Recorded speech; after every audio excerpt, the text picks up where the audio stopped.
So these are the devil food, man. This is the devil food. So I'm gonna do a tribute to Fred Beachy, Paul Nissen, Matt Monarch, David Wolf. And I'm gonna say no to bananas for dinner. And I'm gonna say yes to potatoes and beetroot. Because we need carbohydrates, so we get it from starchy vegetables. Add a bit of stevia powder. Wham bam, thank you ma'am. Superfood, I am Sam. So we've got the greens, got the potato.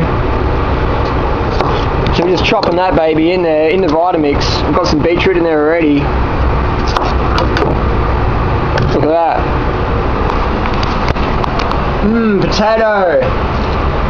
Oh, beautiful. It's like French fries. A bit of stevia powder, it's like candy. So we'll slap it in there.